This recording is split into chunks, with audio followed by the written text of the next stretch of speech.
Welcome to another episode of The Big Picture. Over the last 1 year, we have been talking about the impact of changing geopolitics, the changing geopolitics, the realignments that we are seeing, and its impact on your investment portfolios. The war today, the war at Iran, the war in West Asia, is in its fifth week today. So, this is geopolitical realignment, this is geopolitical risk manifesting in real time. And we are actually seeing realignments where every nation is taking a stand which is very different from a bloc. So we are one of the discussions that we had in the past about a multipolar world is probably emerging, and it's emerging in real time. This has far-reaching implications, which is going to be felt over multiple decades, not just in our lives, not just in our investment portfolios, but in our lives too. So let's talk about the first thing. What is the impact on Indian economy from this fallout, from the fallout of this war on Indian economy? So we have two challenges. First thing is the supply challenge, which means there is a shortage of some of the raw materials, and B, the price impact. Now, what happens here is, whether we like it or not, our geology is such that we are completely dependent on imports for A, our crude oil requirements, and B, for our natural gas requirements. Practically 95% of crude is imported, and 95% of natural gas is also imported. And on top of it, we also import cooking gas. So this is going to have, it is not something that we could easily solve. The reason B, A, it is not locally available, so we are importing. Irrespective of where you import, you still have to ship it, which means there is a second constraint, which is shipping, logistics. Now, when you ship, when you import from a closer place, your shipping efficiency is high in the sense that, let's say, importing something from Middle East takes you a round trip of including loading, sailing, unloading, sailing back. Let's say it takes about 15 days. If the same thing is going to be imported from, say, a distant place, let's say the United States or not Latin America, it's going to take 90 days. What you could roll or turn around, let's say you take 15 days to turn around, you could do practically 20 turnarounds in a year. Let's say you have to ship this from the US, you want to do 4 turnarounds, which means that you need significantly higher shipping capacity. Now, does the world has the shipping capacity? The answer is no. The reason over the last 40, 50, 60, 70 years, ever since we spoke about, ever since the petrodollar came into force, or rather came into play, ever since Middle Eastern oil became the mainstay of global energy supply, and globalization became the far outpacing any other idea, we have optimized the world for efficiency over resilience.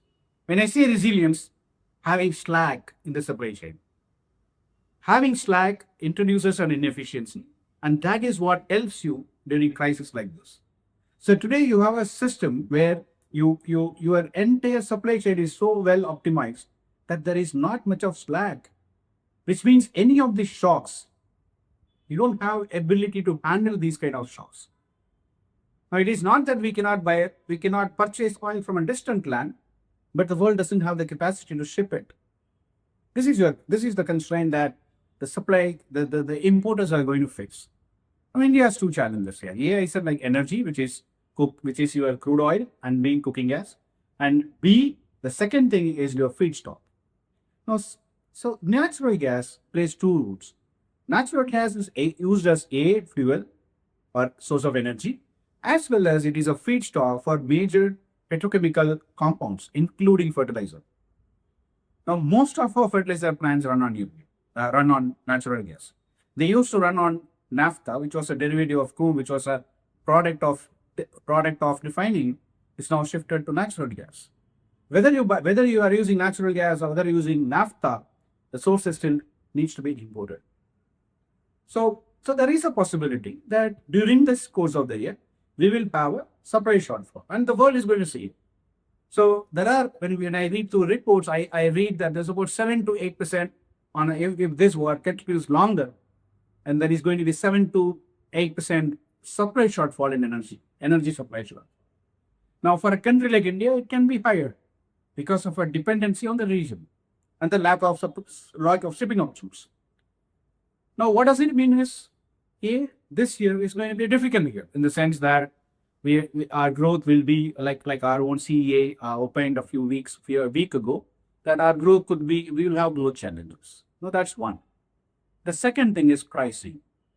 So how does this play through, right? So let's say the cost of energy goes up. So it's going to be feeding into inflation, which means that at some point during the year, the discussion will change from rate cuts to rate hikes. So at some point, the central bank has to make a choice of increasing interest rates. When it's going to happen, it's going to happen soon, later. I have no clue. I wouldn't place my bet on that.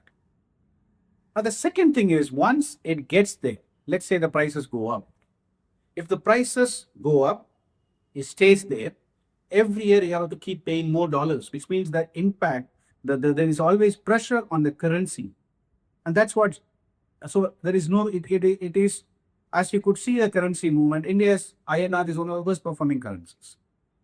And along with that, you have a challenge of FIIs exiting. Now, FIIs are doing the rational thing because of all the nations, of all the fast growing emerging nations, India is a fast growing nation. Of all that, India is going to be impacted probably the most. And as a foreign investor, the rational choice is to take your money out. And that's what they are doing, taking the money out and leaving. And that has an impact on the currency again. Now, one of the things that happened in the last 7-8 years is the domestic retail investors have started providing risk capital, in the sense that the SIPs that we do is what is supporting the investment, what we call as the gross capital formation in the country.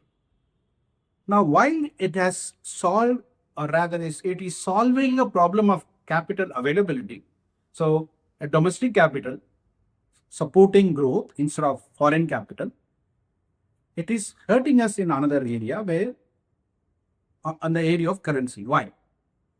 The reason is very simple. India imports, a growing country, India imports. We are a net importer, which means there is always pressure on the currency. So you have what we call as current account deficit. Historically, this current account deficit was matched by a capital supply, which means we have always attracted foreign capital.